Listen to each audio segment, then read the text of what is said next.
King of Gods. By Fast Food Restaurant, Kabanata 261. Pag-aayos ng kasal. Ang taong nagtanggal sa kanyang belo ay hindi ako. Ang pas ang iyon. Hindi mapigilan ni Zhao Feng na sumagot. Hindi naman sa sarili niya ang nagtanggal ng belo, kaya bakit siya sinisisi?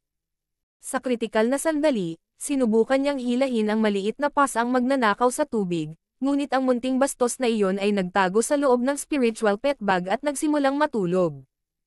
Huwag mong subukan ang pag-iwas sa pinag-uusapan, ang pas ang iyon ay iyong alaga, kaya ang mga aksyon nito ay dapat na utos mo. Bilang isang beast tamer, ang mga alagang hayop ang iyong sandata. Isang masamang ngiti ng tagumpay ang lumitaw sa mukha ng Flooding Lake City Lord. Lumapit lahat ang mga kalapit na tao at nagsimulang batiin ang City Lord. Binabati kita, City Lord sa pagkakaroon ng napakahusay na manugang. Hahaha, hihintayin namin na uminom ng alak ng City Lord. Ang mga taong ito ay pawang mga eksperto sa True Spirit Realm, ngunit gumagalang pa rin sila sa City Lord. Sa wakas ay may naunawaan si Zhao Feng. Ang Flooding Lake City Lord ang may kontrol sa halos lahat ng bagay dito. Hanggat nais ng City Lord, walang hindi sasang-ayon. Kahit 100 bibig pa niya, walang kwenta. Bumaling ang pag-iisip ni Zhao Feng at hindi nagtagal ay nabawi niya ang kanyang kalmado nang pumasok sa isip niya ang isang plano. Sa ngayon, imposibleng matakasan ko ang kasal na ito. Sa pamamagitan lamang ng pagpapalawak nito at pagkuha ng tiwala ng City Lord magkakaroon ako ng pagkakataong makatakas. Alam ni Zhao Feng na walang saysay na hindi sumang-ayon sa City Lord. Parang sinusubukang ihinto ang isang karwahe na may mantes. Dahil hindi siya maaaring hindi sumang-ayon, ang tanging bagay na maaari niyang gawin ay sumang-ayon. Hindi nagtagal ay nagbigay ng walang magawa si Zhao Feng na parang tinanggap niya ang katotohanan. Brat, ang hitsura at talento ng aking anak ay mahirap hanapin sa isang 10,000 milyang radius. Kahit na inaaway mo siya, naging magaan ang loob niya sa iyo. Aling punto sa kanya ang hindi katumbas ng halaga sa iyo? Bahagyang lumabo ang ekspresyon ng Flooding Lake City Lord habang inilabas niya ang kanyang True Spirit Aura, na nagpaparamdam sa iba pa sa True Spirit Realm na na-pressure. Napangiti lang si Zhao Feng. Gusto lang makita ng junior na ito ang kanyang hitsura. Tulad ng para sa pagpapakasal sa babaeng Chingsen. Ang isang ito ay hindi iniisip na siya ay karapat-dapat. Nang marinig ito, huminahon ang City Lord at ngumiti. Hindi mo kailangang magpakumbaba. Maganda ang mga mata ng City Lord na ito.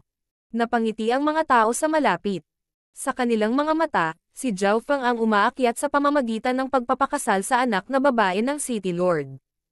Sa sandaling ito, ramdam ni Zhao Feng ang inggit, selos at ayaw na tingin ng mga kabataan sa ibaba. Ang matubig na mga mata ni Liu Chingsen ay puno ng ayaw. Malinaw na hindi si Zhao Feng ang perpektong asawa sa kanyang isip. Ito ay dahil si Zhao Feng ay mas bata sa kanya at sa mga tuntunin ng paglilinang at lakas, hindi niya ito nalampasan. Gayunpaman, walang sino man sa nakababatang henerasyon ng Flooding Lake ang makakaabot sa kanyang mga kinakailangan. Ang kanyang ideal na asawa ay isang lalaki na maaaring lumikha ng himala, isang walang katulad na henyo. At ang asol na buhok na isang mata na kabataan sa harap ng kanyang mga mata ay hindi umabot sa kanyang mga kinakailangan sa mga tuntunin ng hitsura, edad, paglilinang o tagumpay. Gayunpaman, sinabi ito ng kanyang master sa kanyang kamatayan at pinalitan pa ang kanyang pangalan sa Liu Chingsen. Ang kanyang orihinal na pangalan ay hindi Liu Chingsen. Pwede bang nakatadhana? Ayaw ni Liu Chingsen habang nakatingin sa kanyang nakatadhanang kapareha. Habang tumitingin siya sa kanya, mas napuno siya ng pait at komplikado. Nabawi na ni Zhao Feng ang kanyang kalmado ngayon at tinanggap ang pagbati ng walang emosyon. Liu Yuan, mula ngayon, si Zhao Feng ay titira sa City Lord Palace. Sabihin mo sa pamilya ang tungkol dito. Nag-utos ang City Lord at magalang na sumang-ayon si Liu Yuan. Si Zhao Feng ay isang tao na sinubukan nilang hilahin, ngunit dahil ang huli ay naging magiging manugang ng City Lord, isa na silang pamilya. Binabati kita, Brother Zhao sa pagkakaroon ng napakaswerteng mapapangasawa ni Lady Chingsen. Ang puso ni Liu Yuan ay napuno ng komplikado at inggit. Saan nanggaling ang swerte ng brat na ito? Hindi lamang nagkaroon ng marangal na pagkakakilanlan si Liu Qingchen, ang kanyang hitsura at aura ay nangungunang antas sa mundo. Kahit na ang kanyang pagtatanim ay pinigilan ang nakababatang henerasyon ng Flooding Lake. Qingchen, ibalik mo si Fengger sa palasyo, pupunta ako doon. Sinabi ng Flooding Lake City Lord sa kanyang anak na babae. Bahagyang tumango si Liu Qingchen at naging puting blur na parang isang sisni na dumaan sa City Lord's Palace. Kinailangan ni Zhao Feng na makipagsabayan at maging isang arko ng kidlat na sumunod sa kanya. Napakabilis ni Liu Qingchen at sinadya niyang pumasok sa mga gusali, puno at intersection. Tila sinubukan at sinasadya niyang paalisin si Zhao Feng, ngunit gaano man kalaki ang City Lord Palace, nasa gitna ito ng lungsod at ang kaliwang mata ni Zhao Feng ay nakakulong sa kanyang posisyon at mabilis na nakasabay. Umupo si Liu Qingchen sa gitna ng isang lounge at inisip kung kailan lilito ang Asher Hairbrat.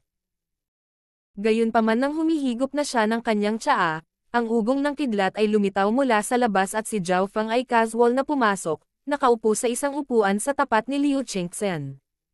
Hindi kaya pamilyar siya sa City Lord Palace. May intensyon ba ang lalaking ito sa akin o sa pamilya ni Liu? Bahagyang nagulat si Liu Qingchen at medyo naghinala. Sa mismong puntong ito, sinisiyasat ni Zhao Feng ang kanyang unang hinaharap na asawa. Siya ay may nakakaakit na figure at ang kanyang mga kilay ay napakaganda, parang iginuhit. Nakaupo sa lounge, mayroon siyang tahimik na alindog. Mula sa isang tiyak na pananaw, napagtanto ni Zhao Feng na wala siyang dahilan para tanggihan siya ngunit ang bilang ng mga dilag na nakita niya ay hindi mababa, kaya kadalasan, ang kanyang puso ay kalmado tulad ng tubig. Paminsan-minsan lang itong kumikibot. Nang makitang tinitigan ni Zhao Feng ang kanyang sarili, nakaramdam ng disgusto si Liu Qingchen sa simula. Gayunpaman, wala siyang makitang anumang dumi sa mga mata nito. Isa lamang itong anyo ng paghanga. Dahil dito, bahagyang nagulat si Liu Qingchen. Bagamat nakasuot siya ng belo, karamihan sa mga lalaki ay nakatingin pa rin sa kanya ng may pagnanasa. Ang kabataang nasa harapan niya ay tila nababalot ng ambon. Matalim ang kanyang mga mata at hindi nagtago. Tahimik na nakaupo ang dalawa na nakatingin sa isa't isa hanggang sa dumating ang Flooding Lake City Lord. Fengger, simula ngayon, mananatili ka sa City Lord Palace. Pinakamabuting huwag kang umalis sa lungsod ng Flooding Lake. Ibibigay ko sa mga tao ang lahat ng pangangailangan mo. Sabi ng Flooding Lake City Lord habang siya ay nakaupo. Hindi sumagot si Zhao Feng at sa halip ay nagmungkahi. Ang junior na ito ay hindi pa handa para sa kasal. Ito ang pinakamahalagang bagay sa isang buhay at para sa kaligayahan ni Lady Qingchen, sana ay hindi ito minamadali. Natakot siya sa City Lord na pilitin siyang pakasalan kaagad si Liu Qingchen. Kung ganoon nga ang nangyari, lahat ng plano niya ay mauuwi sa wala. Nang marinig ito, tumawa ang City Lord. Huwag kang mag-alala, hindi magiging ganoon kabilis. At sa totoo lang, hindi gustong magpakasal ni na Zhao Feng at Liu Qingchen ng ganoon kabilis. Kailangan pa niyang alamin ang background ni Zhao Feng. Masasabing parehong may plano ang City Lord at Zhao Feng. Sa parehong gabi, ang lugar ni Zhao Feng ay inayos sa City Lord Palace at ang kanyang pagtrato ay mabuti. May sarili siyang bahay at nasa tabi ng batis. Ang mga lingkod ng City Lord Palace ay magalang sa kanya. Alam nilang lahat na si Zhao Feng ang magiging Young Master. Naka-cross-led si Zhao Feng, habang ang kanyang God Spiritual Eye ay iniskan ang kanyang paligid. Para pigilan si Zhao Feng na makatakas, nagpadala ang City Lord ng kabuuang 4 na eksperto sa kalahating hakbang na True Spirit Realm at isa sa True Human Rank para suriin siya. Napakataas ng tingin sa akin ng Flooding Lake City Lord. Bumagsak ang puso ni Zhao Feng. Ang sitwasyon ay mas masahol pa sa inaakala niya. Mabuti na lang at nagsimula na rin ang kanyang plano at hanggat hindi siya pinipilit ng City Lord na magpakasal kaagad, may pag-asa. Sa mga susunod na araw, 2 bagay lang ang ginawa ni Zhao Feng. Paglilinang o pagpunta sa silid-aklatan ng City Lord Palace upang lagyang muli ang kanyang kaalaman. Bilang magiging manugang ng City Lord, bukod sa ilang mga restricted areas, pupunta siya saan man niya gusto. Siyempre, ang 4 na eksperto sa kalahating hakbang na True Spirit Realm at ang isa sa True Spirit Realm ay palaging sumusunod kay Zhao Feng. Si Zhao Feng ay nakakuha ng higit pang kaalaman sa silid-aklatan at paminsan-minsan ay nakakaugnay sa ilang mga advanced na kasanayan. Sa pamamagitan ng mga aklat na ito, nagkaroon si Zhao Feng ng higit pang pag-unawa sa Canopy Great Country at sa Northern Continent. Ilang araw pa hanggang sa dahan-daang lumabas si Zhao Feng sa palasyo ng City Lord. Ayon sa City Lord, hanggat hindi umalis si Zhao Feng sa Flooding Lake City, walang makakapigil sa kanya. Kung payag si Zhao Feng, maaari pa siyang magdala ng maraming gwardya at katulong. Sa nakalipas na ilang araw, nalaman ng Flooding Lake City Lord ang background ni Zhao Feng. Hindi siya katutubong mula sa Canopy Great Country at nagmula sa kanayunan. Nang malaman ito, nagpahinga ang City Lord, nag-aalala lang siya na si Zhao Feng ay nagmula sa ilang pangkat ng kaaway at may masamang intensyon sa pamilya Liu. At ang background ni Zhao Feng ay napakalinis. Hindi siya taga-bansa ngunit isang taong nagmula sa mahihirap na malalayong lupain. Malinaw na walang awayan sa pagitan niya at ng pamilya Liu. Sa araw na ito, si Zhao Feng ay tahimik na naglilinang sa lupa. Sa isip niya, lumitaw ang 3-leveled lightning inheritance. Sa 3 antas, ang unang antas ay napakaliwanag. Ang unang antas ng lightning inheritance ay halos kumpleto na. Si Zhao Feng ay puno ng mga inaasahan. Ang lightning inheritance ay may kabuuang 3 antas at kung ang isa ay linangin hanggang sa dulo ng 3 antas, mayroong tiyak na pagkakataon na maabot ang Origin Core Realm. Mula dito, makikita ng isa kung bakit ito ay nireranggo bilang pinakamalakas na mana ng Floating Crest Palace. Pagkatapos ng lahat, sa sandaling ito, ang True Lord rank ay ang hari ng isang panig at ang mga eksperto sa Origin Core Realm ay limitado lamang sa mga alamat. Sa sandaling ito, dahan-daang nagpakawalan ng hininga si Zhao Feng. Mayroon siyang hindi bababa sa 80% pagkakataon na magtagumpay sa pagtakas at sa oras na ito hiniling ng City Lord si Zhao Feng. Sa malaking bulwagan, bukod sa City Lord at Liu Qingxen, may ilan pang mahahalagang tao. Maging ang Liu family head ay narito.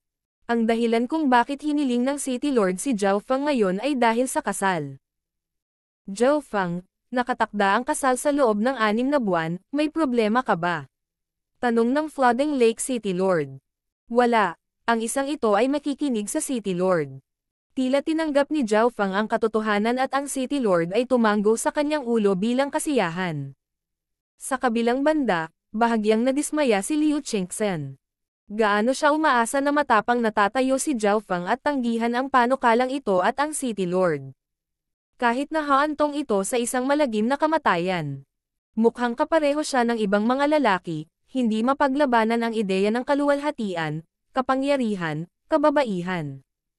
Napabuntong hininga si Liu Qingxen sa kanyang puso. Dahil walang anumang pagtutol si Zhao Feng, matagumpay na naitakda ang kasal sa loob ng kalahating taon. Walang magawa si Liu Qingxen na naging opisyal na magiging asawa ni Zhao Feng at sa wakas ay nagsimula na ang planong pagtakas ni Zhao Feng.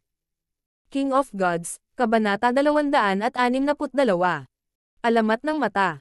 Matapos ayusin ang petsa ng kasal, sabay na lumabas ng bulwagan sina Zhao Feng at Liu Qingxen. Habang nasa daan, hindi nagsalita si Zhao Feng at sumunod sa likod ni Liu Qingxen na tila sila ay mag-asawa.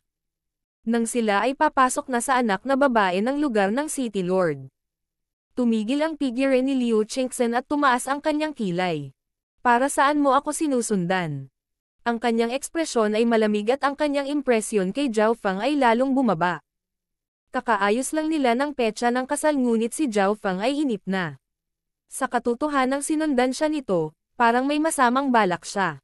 Mag-usap tayo. Kalmado ang ekspresyon ni Zhao Feng. Napagtanto niya na pagkatapos na makapasok sa City Lord's Palace, hindi pa niya ito nakausap ng maayos noon. Mag-usap. Hindi naintindihan ni Liu Qingxen ang mga intensyon ni Zhao Feng. Huwag mong isipin na magagawa mo ang anumang gusto mo dahil lang sa may kasal tayo sa pagitan natin. Ikaw lang ang fiancé ko. Pakiusap ingatan mo ang iyong sarili. Malamig na itinago ni Liu Qingxen ang kanyang mukha sa likod ng kanyang belo. Medyo natarante si Zhao Feng at idinagdag. Mag-uusap lang tayo. Namula ang mukha ni Liu Qingxen sa likod ng belo.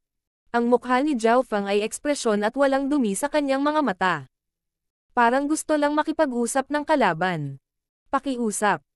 Walang emosyong inakay ni Liu Qingchen si Zhao Feng sa pavilion ngunit walang intensyon na imbitahan ang kanyang magiging asawa sa kwarto. Sa Canopy Great Country, karaniwan nang pumasok ang mga mag-asawa sa mga bahay ng kanilang mga kapareha. Hindi ito pinansin ni Zhao Feng at umupo sa tapat ni Liu Qingchen habang may dalang pagkain at tsaa ang mga katulong. Malinaw ang mga mata ni Liu Qingchen at may mataas na posisyon, naghihintay na magsalita si Zhao Feng. Pumunta ka sa gilid. Ikinaway ni Zhao Feng ang kanyang kamay at sumenyas na umalis ang dalawang katulong na may paninindigan ng isang manugang ng City Lord. Sa halip na magalit, tumawa si Liu Qingchen. Gusto niyang makita kung ano ang sasabihin sa kanya ni Zhao Feng. Inisip niya si Zhao Feng bilang isang brat na gustong umakyat sa mataas na puno. Sa sandaling ito, tiyak na iniisip niya kung paano siya mapabilib. Ang nakakalungkot lang ay ikakasal ba siya sa taong ito. Gayunpaman, ang mga aksyon ni Zhao Feng ay naging sanhi ng kanyang pag-iisip na mawalan ng laman. Noong huli, nang nakita kita sa entablado, gumamit ka ng jade hairbrush. Mayroon din akong katulad. Nagsalita si Zhao Feng at kinuha ang kalahati ng isang jade hairbrush na inilagay niya sa mesa. Bahagyang naintriga si Liu Qingchen at kinuha ang jade hairbrush at siniyasat ito ng mabuti. Pagkatapos ay inilagay niya ang isang Sajet seat ng kanyang True Force at ang salitang Lo, ay biglang lumiwanag. Tama, ito ay isang inheritance item ng pamilya Liu. Paano ka nagkaroon ng ganyan? Ibinaba ni Liu Qingchen ang kalahati ng isang hairbrush.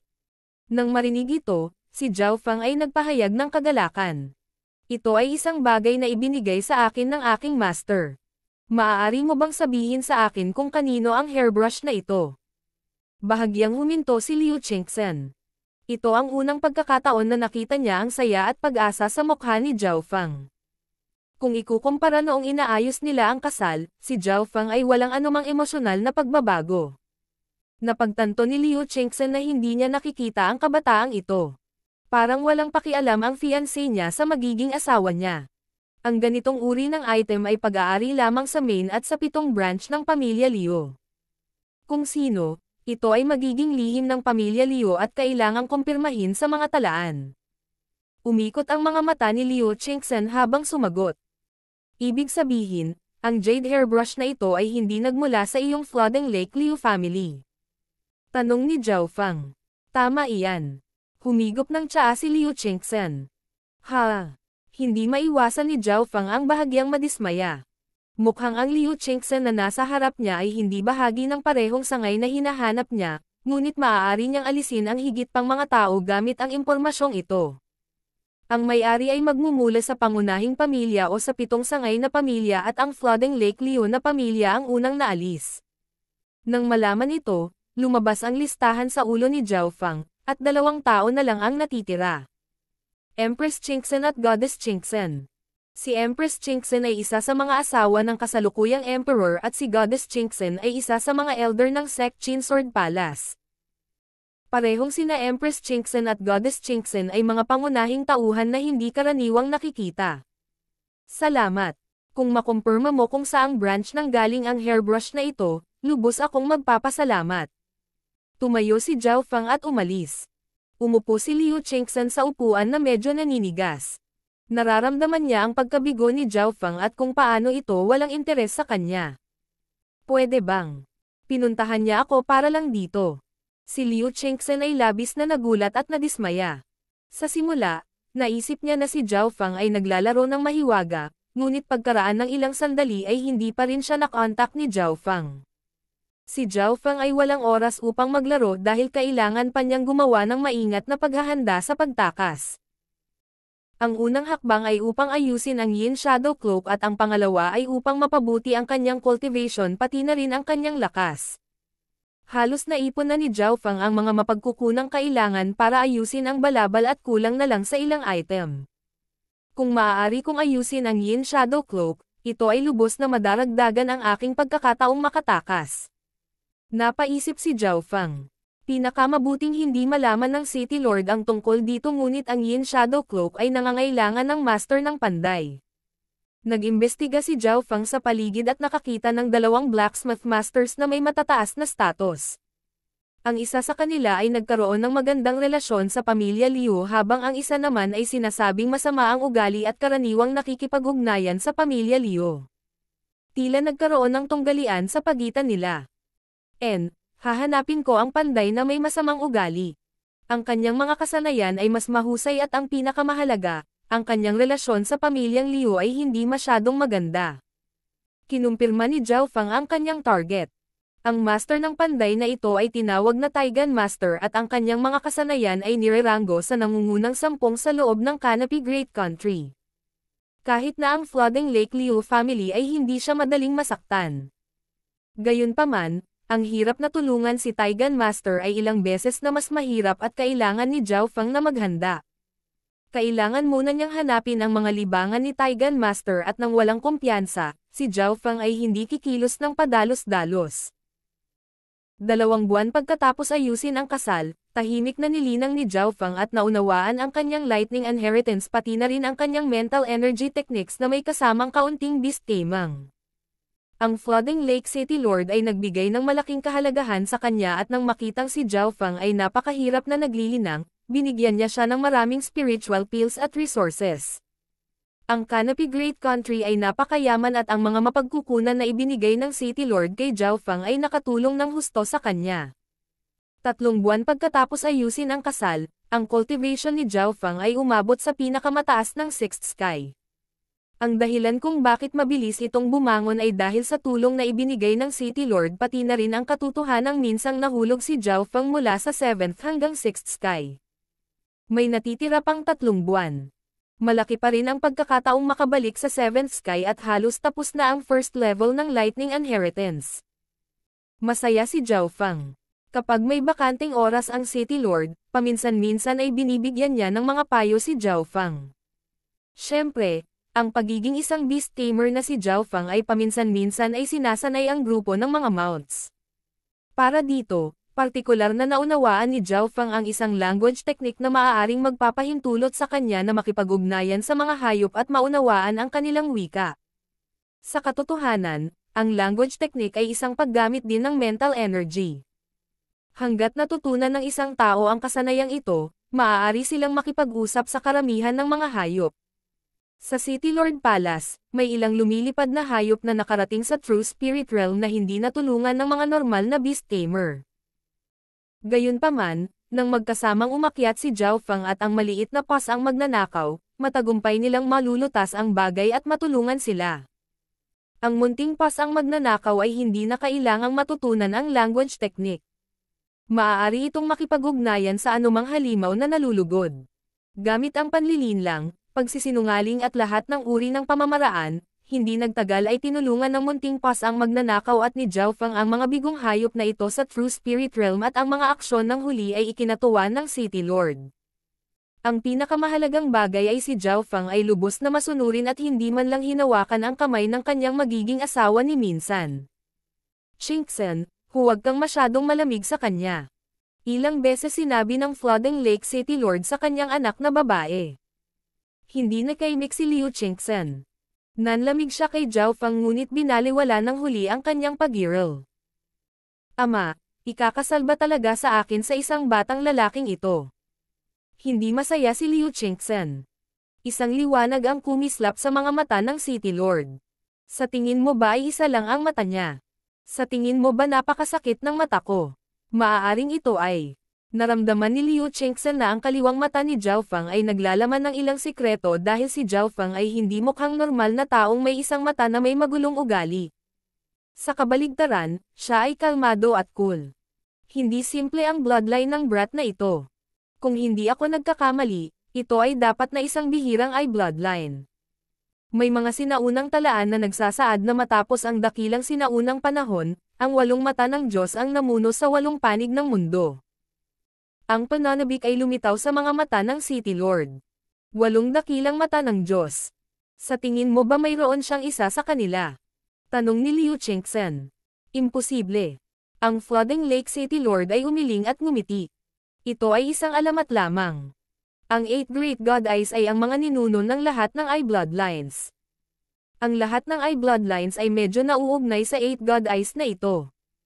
Kahit kaunti lang ang bloodline ng isang tao, hindi ito may kukumpara sa normal na bloodline. Nagpakita na ba sa kasaysayan ang 8 Great God Eyes?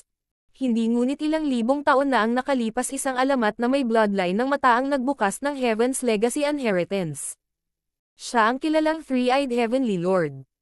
Sa mga alamat, narating niya ang Void God Realm. Ngumiti ang Flooding Lake City Lord. Habang nag-uusap ang City Lord at si Liu Qingxen. City Lord, naabot na ni Zhao Feng ang mga hangganan ng lungsod ng Flooding Lake. Kailangan ba natin siyang pigilan? Isang anino ang biglang lumitaw sa himpapawid. Hangganan. Sinusubukan ba niyang umalis sa lungsod ng Flooding Lake? Nagsalita ang City Lord. Mukhang Taigan Mountain ang target niya. Taigan Mountain. Hihihi, sinusubukan ba niyang hanapin si Taigan Master? Isang mapaglarong ngiti ang ipinakita ng City Lord. Taigan Master. Ang kakilakilabot na matanda. Ni hindi man lang niya binigyan ng mukha si ama noon. Hindi ba mabubulok si Zhao Feng kung pupunta siya? Tumawa si Liu Qingxen. King of Gods, Kabanata 263. Nagiging sanhi ng gulo. Sa hangganan ng Flooding Lake City. May isang itim na bundok na halos walang anumang malapit. Walang mga puno o may damo. Ang bundok na ito ay tinawag na Taigan Mountain at bagaman hindi ito maganda tingnan, mali ang isa kung minamaliit nila ito. Ang mga bundok ay hindi lahat tungkol sa mataas, ang tubig ay hindi lahat tungkol sa lalim. Sa lugar ng Flooding Lake, medyo sikat ang bundok ng Taigan at lahat ito ay nagmula sa pinuno nitong si Taigan Master. Meow meow. Ang pusa at tao ay lumakad papunta sa Taigan Mountain at ang maliit na pas ang magnanakaw ay tila sobrang mapaglaro. Ang espiritual na mata ng Diyos ni Zhao Feng ay nag-scan sa bundok ng Taigan at nalaman na puno ito ng mayamang Fire Heaven Earth Yuan Qi. Simula nang tumuntong sila sa bundok, tumaas ang temperatura. Ang Mountain Taigan na ito ay tiyak na may lava sa loob. Baka may earth and flames pa ito. Ang mga mata ni Zhao Feng ay kumikinang. Dati siyang panday at alam niya ang agwat sa pagitan ng mga normal na panday at mga master. Ang maliit na pas ang magnanakaw at si Zhao Feng ay hakbang-hakbang na naglakad papunta sa bundok at hindi sumakay sa kanyang Asher Sharp Swallow. Ito ay dahil nalaman ni Zhao Feng na si Taigan ay hindi gustong maabala at nagtakda pa ng mga paghihigpit sa mga bundok na damapo sa bundok. Hindi nagtagal ay nakita ang isang silver metal na palasyo. Pinangalanan nitong Taigan Palace, ang lugar kung saan nakatira ang master ng panday. Sa sandaling ito ay may mga taong pumapasok at lumalabas na karamihan sa kanila ay bigo. Ayaw makita ni Taigan Master. Maging ang kanyang tatlong mga disciples recommendation spots ay itinutulak pabalik sa kalahating taon. Karamihan sa mga taong ito ay nasa Ascended Realm. Sa Canopy Great Country lakas nagpasya ang lahat. Kung ang isang tao sa True Spirit Realm o isang taong may espesyal na pagkakakilanlan ay dumating ang Taigan Palace ay magpapadala ng isang tao upang bumati sa kanila. Nang ilabas ni Zhao Feng ang kanyang Liu Family Token, tiningnan lang siya ng mga tao ng Taigan Palace bago siya pinapasok ng walang sinasabi. Bagamat hindi maganda ang relasyon sa pagitan ni Taigan Master at ng City Lord, ang pamilya Liu pa rin ang pinakamakapangyarihang puwersa dito at hindi sinasadya ng Taigan Palace na saktan sila. Habang pumapasok ang pusa at tao sa palasyo. Isang tagong lugar malapit sa Taigan Palace. Pumasok siya sa Taigan Mountain. Bumalik ka at iulat ito sa City Lord. Tatlong lalaking nakasuot ng maitim na damit ang nakatayo sa likod ng isang tumpok ng basag na bato at agad na lumipad ang isa sa mga figure. Shua. Lumakad din ang isa pang maitim na nakasuot ng damit pagkatapos pumasok si Zhao Feng. Ang token sa kanyang kamay ay naging sanhi ng bahagyang pagbabago ng ekspresyon ng mga gwardya ng Taigan Palace. Mula nang makipaglaban para sa mapapangasawa, kabuoang 4 na eksperto sa True Spirit Realm ang nagsuri sa bawat aksyon ni Zhao Feng. Sa simula, mayroon pang ang eksperto sa True Spirit Realm na naruroon. Sa isang banda, gustong malaman ng City Lord ang background ni Zhao Feng at sa kabilang banda, natatakot siyang makatakas si Zhao Feng. Gayunpaman, si Zhao Feng ay mukhang tahimik pagkatapos pumasok sa City Lord Palace at kung minsan ay tumulong sa pagpapaamo ng mga alagang hayop doon. Ang City Lord ay unti-unting nagsimulang magtiwala kay Zhao Feng at ang karamihan sa kanyang pagiging maingat ay nawala. Hanggang kalahating buwan lang ang nakalipas ang True Spirit Realm Expert ay hinalis. Matapos makapasok sa Taigan Palace ay hindi agad napansin si Zhao Feng. Kahit nasabihin niya sa kanila na siya ang manugang ng City Lord, hindi siya malalagay sa isang posisyon na may malaking kahalagahan dahil ang relasyon sa pagitan ng City Lord at Taigan Master ay hindi ganoon kaganda. Pagkatapos ay naglakad si Zhao Feng sa isang bulwagan sa loob ng Taigan Palace. Ang bulwagan ay puno ng mga sandata, baluti, at alahas. Ang ilan sa mga ito ay ginawa mismo ni Taigan Master, habang ang iba ay ginawa ng ilang mga disipulo. Ang lahat ng ito ay mga nangungunang tier na produkto na nagpabuntong hininga sa iba.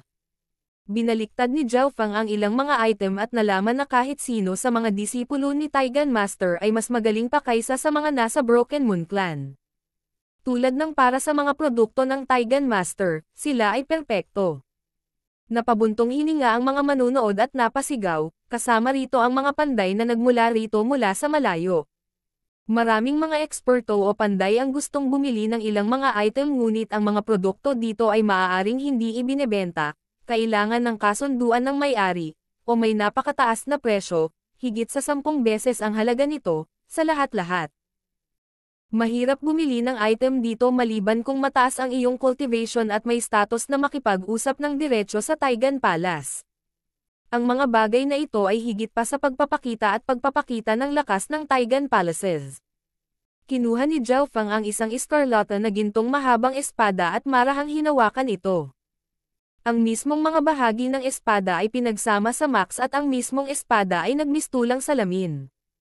Anong uri ng bastos na pamamaraan ng panday ang ginamit upang lumikha ng crop sword na ito?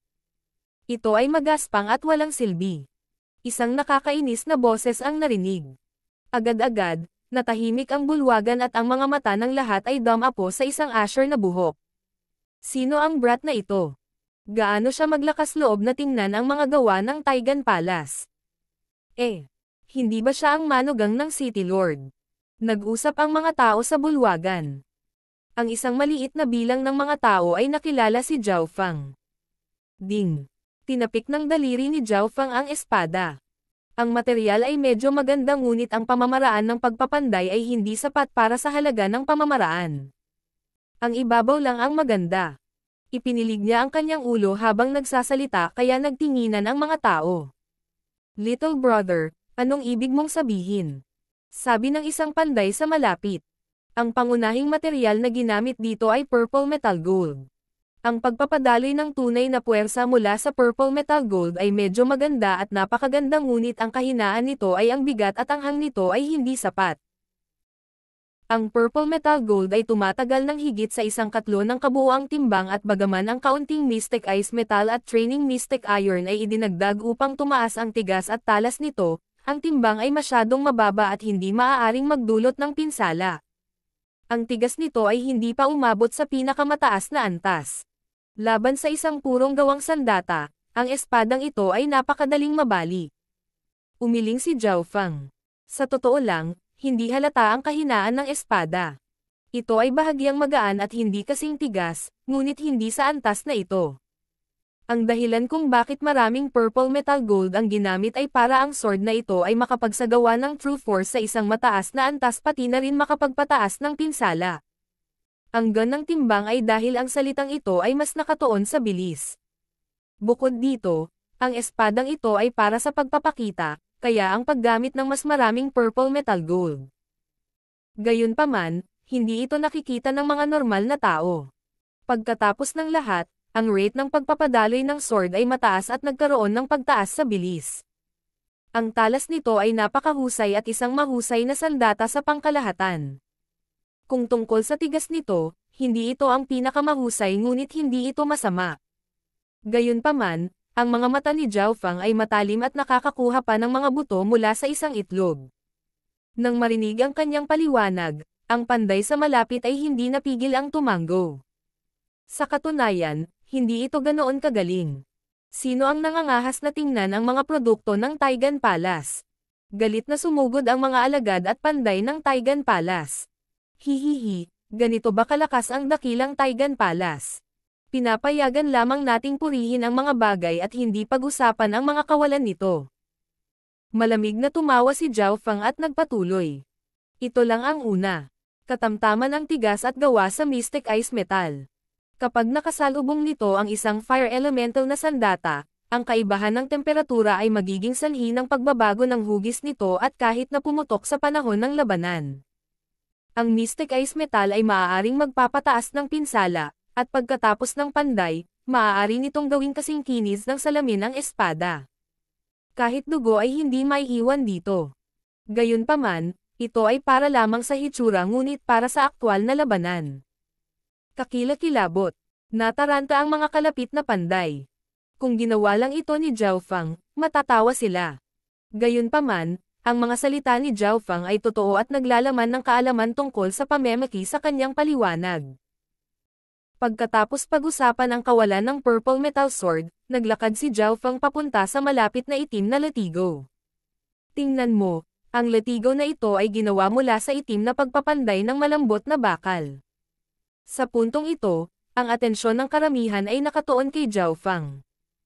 Ang huli ay nagpatuloy sa pagsasalita at pagsusuri sa mga materyales ng bawat sandata habang pinalalaki niya ang kanilang mga kahinaan.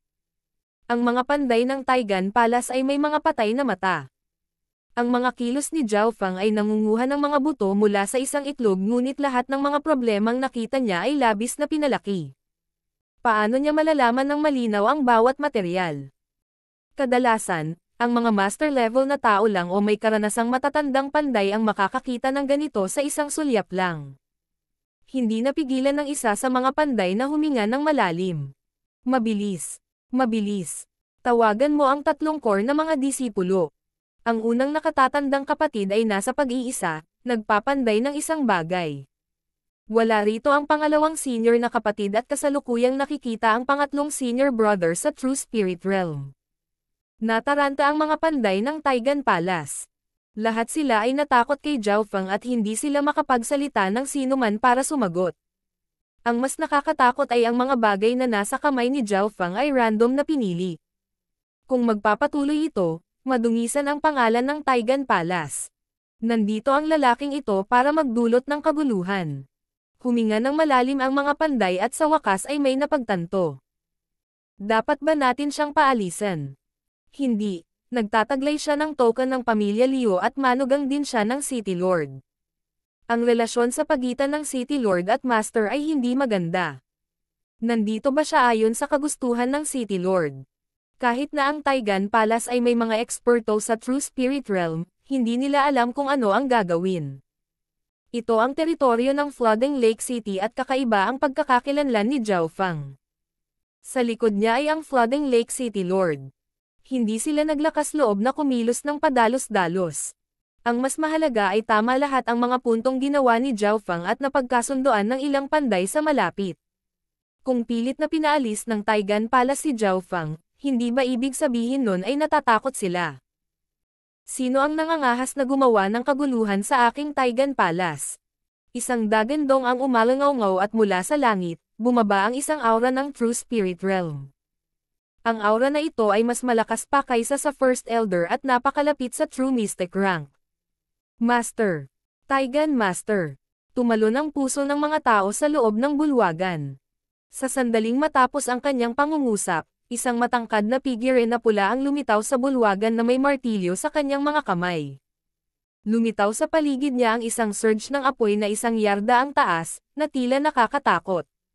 Alam ng lahat ng mga tao sa Flooding Lake na sikat si Taigan Master sa pagkakaroon ng magulong ugali at walang nang ahas na gumawa ng ingay. Hahaha, Taigan Master, sa wakas nandito ka na. Tumawa si Zhao Feng sa kanyang puso at ibinaba ang bagay sa kanyang kamay bago nagsalita ng dahan-dahan. Taigan Master, dumating ako sa pagkakataong ito para kumatawan sa aking Gerong Thousand Hand Grandmaster.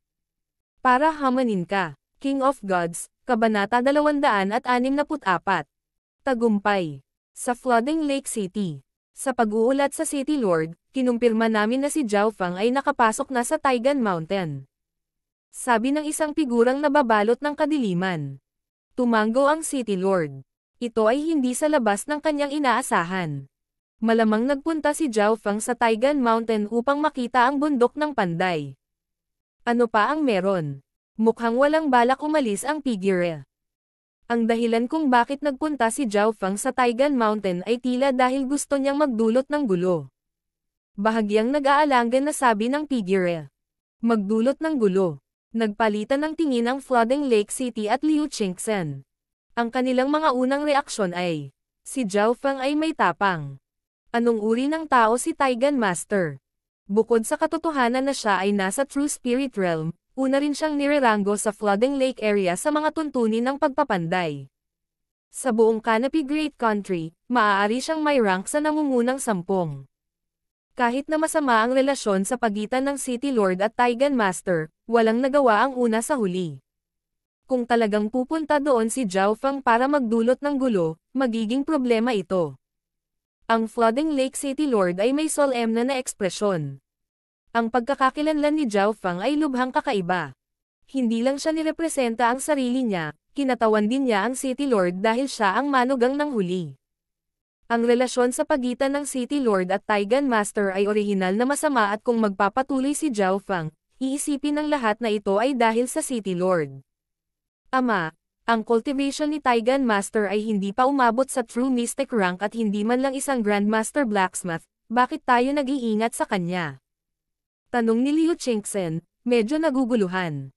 Alam niya ang lakas ng kanyang ama at ang mga normal na eksperto sa True Mystic rank ay hindi man lang mailagay sa kanyang mga mata. Noong nakaraan, nagpadala pa siya ng mga hamon sa True Lord rank. Masasabing hanggat hindi lumalabas ang mga eksperto sa True Lord rank, ang City Lord ang maghahari.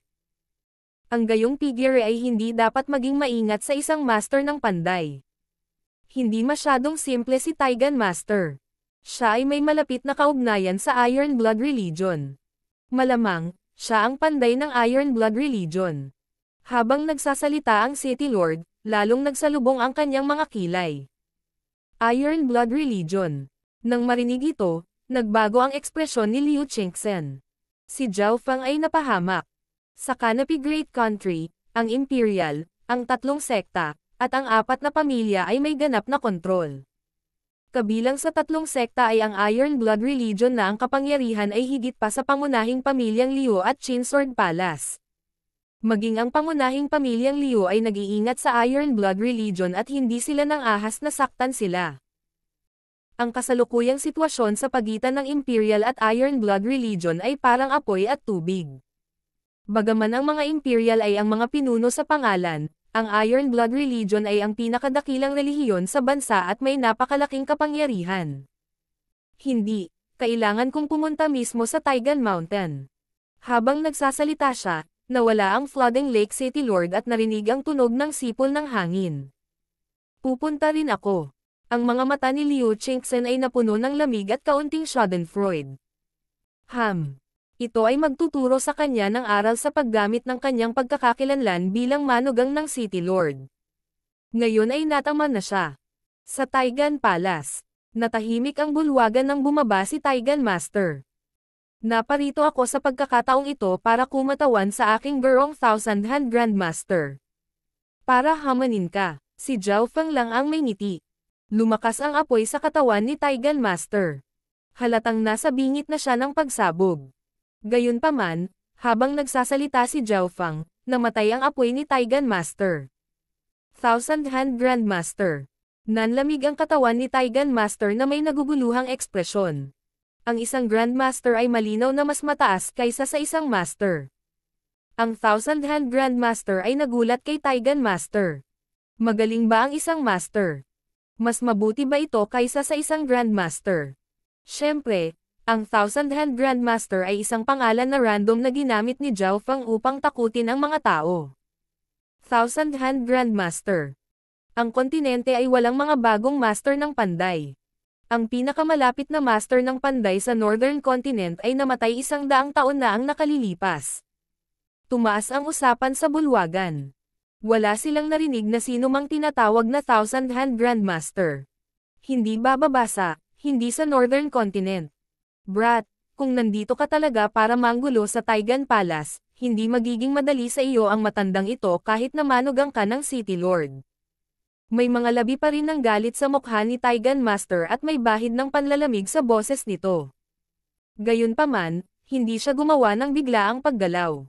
Ang kabataang may asol na buhok sa kanyang harapan ay kakaiba at nakita na ni Taigan Master ang mga kilos ni Zhao Feng sa hall dati gamit ang kanyang spiritual sense. Ayon sa pagsusuri ni Taigan Master, ang antas ni Zhao Feng sa pamemeki ay halos maihahambing sa isang master. Hihihi, ang aking master ay isang bagong panday grandmaster mula sa gitnang kontinente. Dumating ako sa oras na ito upang kunin ang gawain ng aking master upang hamanin ang mga masters ng Northern Continent. Nagsimulang magsinungaling si Zhao Feng. Ang distansya sa pagitan ng Middle Continent at Northern Continent ay napakalayo at ayon sa kaalaman ni Zhao Feng, ang Middle Continent ay mas advanced. Sa kasalukuyang pulutong dito, halos wala sa kanila ang nakapunta sa gitnang kontinente at ang guro ni Zhao Feng ay isang bagong Grandmaster, kaya walang mga bahid sa kanyang mga salita.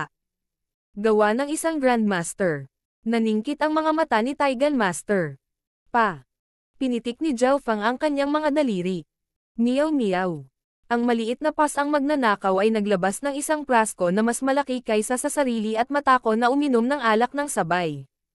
Ito ay isang gawain ng aking master mula pa noong unang panahon. Itinaas ni Zhao Feng ang kanyang ulo. Lahat ng tao sa loob ng bulwagan ay nakatingin sa prasko sa harap ng maliit na pas ang magnanakaw. Ang prasko ay ginawa mula sa isang natatanging material at nang ang espiritual na sense ni Taigan Master ay dumaan dito, ang kanyang ekspresyon ay agad na nagbago at nagtanong. Ano ang silbi ng prasko na ito? Pagkasabi niya nun, miyaw miyaw. Ininom ng maliit na pas ang magnanakaw ang natitirang alak at pagkatapos ay naglagay ng tubig sa loob. Ang tubig sa loob ng prasko ay unti-unting nagbago. Ang spiritual sense ni Taigan Master ay dumaan at agad na napagtanto ito habang siya ay lumipad at nakatingin sa prasko na may pagkabaliw. Ngumiti si Zhao Feng ngunit hindi nagsalita. Nagmanman muna siya at alam niyang bukod sa masamang ugali ni Taigan Master, mahilig siya sa alak, at ang prasko sa harap ng kanilang mga mata ngayon ay maaaring gawing alak ang normal na tubig. Ito ay lubhang mahiwaga. Sinuri ni Zhao Feng ang mga sinaunang talaan at tila walang ganoong bagay. Ang prasko na ito mula sa mahiwagang 100 Graves Forbidden Ground na naging dahilan para mahirap mabuhay kahit na para sa mga nasa True Spirit Realm. Bahagyang umubo si Zhao Feng at pinigilan ang pagkabaliw ni Taigan Master. Halata na ang kapangyarihan ng prasko ay naging sanhi ng pagkagulat ni Taigan Master. Munting kaibigan, pumunta tayo sa ibang lugar at mag-usap ng pribado. Napangiti si Taigan Master at inimbitahan si Zhao Feng sa loob ng inner hall. Nataranta ang kasalukuyang karamihan. Si Taigan Master ay kilala sa kanyang masamang ugali at malapit nang sumabog kanina. Gayunpaman, ang taong nagdudulot ng gulo ay tinatrato na ngayon ni Taigan Master bilang panauhin sa ilang salita lamang. Bukod sa eksperto sa True Lord rank mula sa ilang buwan na nakalipas, ito ang unang pagkakataon na nakita kong bumati si Taigan Master sa isang taong tulad nito. Nagkatinginan ang lahat ng mga panday at mga disipulo at marami pa nga ang nahulaan. Ang batang may asol na buhok ba ay isang alagad ng isang angkan ng panday? Sa loob ng isang tahimik na lounge sa Taigan Palace. Nakangiting nakaupo si Zhao Feng habang sinisiyasat ni Taigan Master ang prasko. Ang kanyang mukha ay nagbabago bawat segundo, mula sa pagkagulat hanggang sa pagkamangha bago nagsimulang bumantong hininga ng walang tigil. Pagkatapos ng isang yugto ng panahon, nagsalita si Taigan Master. Ano ang gusto mo? Ang pinakamalapit na Grandmaster sa Northern Continent ay ang aking master at kilala ko rin ang ilan sa mga Grandmaster sa Middle Continent. Tumawa si Zhao Feng. Mukhang nakita na ang Thousand Hand Grandmaster ay nakakahiya ngunit naabot na niya ang kanyang layunin mula nang makausap niya si Taigan Master. Pumunta ako sa oras na ito upang hilingin kay Master na tumulong sa pag-aayos ng dalawang bagay. Unang kinuha ni Zhao Feng ang Luo Haobao. Agad na kinuha ng Taigan Master ang Luo Haobao, lumiwanag ang kanyang mga mata at mahinang nagsabi. Tiyak. Biglang dumampi ang kamay niya sa simbolo ng Ice Lotus at hindi niya napigil ang makahinga. Hindi ka panipaniwala, ito ay gawa ng kalikasan. Ang aura dito ay maihahalin tulad sa mga sinaunang Dragon Lizard o inapo ng Ice Dragon. Napabuntong hininga si Taigan Master patungo sa simbolo ng Ice Lotus na ito. Hindi maiwasan ni Zhao Feng na maalala ang Dragon Snake Ice River sa Sky Boundary Island. Ang buong ilog ay nagyayelo at ang mahiwagang sangkap sa pinagmulan ay isang ipinagbabawal na pag-iral na maaaring mag-freeze kahit na ang mga eksperto sa True Spirit Realm. Kung mas malakas pa ang kapangyarihan ay maaaring lumikha pa ito ng isang nakamamanghang spiritual grade weapon sa mundo. Ngunit sa kasamaang palad, umiling si Taigan Master sa dulo. Nagulat si Zhao Feng nang marinig ito. Hindi niya akalain na napakalaki ng potensyal ng Luo Haobao. Ang pangunahing bagay na gusto niyang ayusin ay hindi ang Luo Haobao. Ang Luo Haobao ay ipinasa lamang ng walang pakialam. Hindi niya inaasahan ang sagot nito. Pagkatapos ng talakayan sa pagpepresyo, nagkasundo sina Zhao Feng at Taigan Master. Tutulungan ni Taigan Master si Zhao Feng na pataasin ang potensyal at kapangyarihan ng Luo Haobao pati na rin ayusin ang isa pang item na spiritual grade na hindi lalampas sa isang pinakamataas na antas na spiritual na item ngunit ang mga mapagkukunan ay kailangang ibigay ni Zhao Feng. Hinayaan ni Zhao Feng si Taigan Master na suriin ang prasko saglit at sa totoo lang, si Taigan Master ang nagmungkahi ng pagbibigay ng mga materyales at pagkukumpuni kapalit ng Luo Haobao.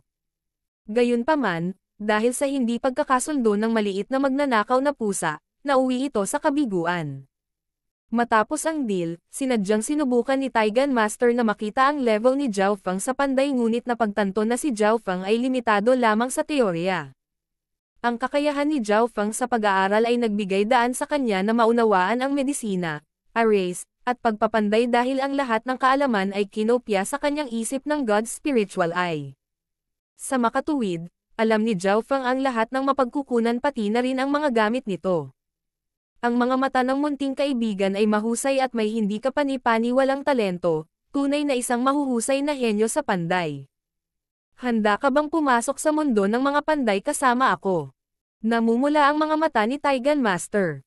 Sa sandaling ito, isang malakas na aura ang dumaan sa hangin na naging sanhi ng panginginig ng Heaven Earth Yuan Chi.